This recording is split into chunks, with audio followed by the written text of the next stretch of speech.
I just dodged him and gassed my truck, and he stepped up to my window and shot.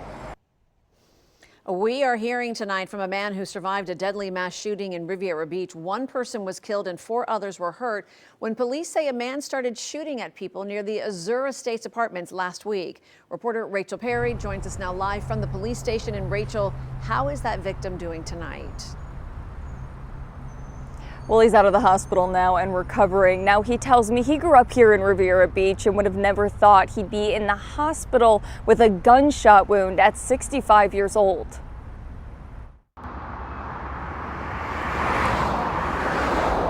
"6:30, March 16th, a Monday night.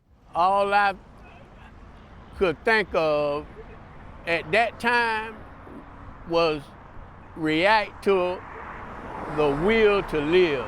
Anthony Evans had just left one job and was heading to the next. I come to the red light on U Avenue in Riviera Beach, make a left turn going east on Martin Luther King. The rest happened so fast. He ran out in front of the truck. I slowed down because I thought at first it was someone in distress. But my passenger, my co-worker, he yelled at me and said, "He has a gun." I just dodged him and gassed my truck, and he stepped up to my window and shot. Evans is just one of 5 people shot after police say Terrell Gibson opened fire, shooting 2 people inside the Azure Estates community and 3 more on the road, including Evans, his coworker, and a pastor.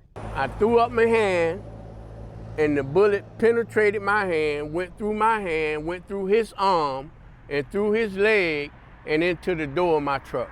They rushed to the hospital where he quickly learned what had unfolded back at the scene. And that was so terrifying to know that for someone to do something that's tragic so fast. The apartment complex here used to be known as Stony Brook before being changed to Azure Estates. And over the years, we've covered a number of homicides at this location. Evans tells me it's got to stop. And we need to come together as adults, as parents, and put forth the effort to give these kids an alternative to crime, to violence.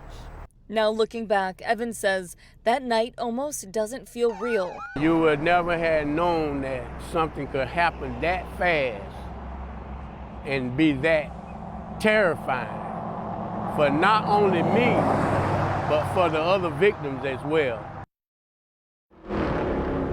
Now, Evans served 7 years in prison before getting out. He's since dedicated his life to helping young people avoid that path. We'll have more on the organization he runs on our website. For now, though, live in Riviera Beach, Rachel Perry, WPBF 25 News.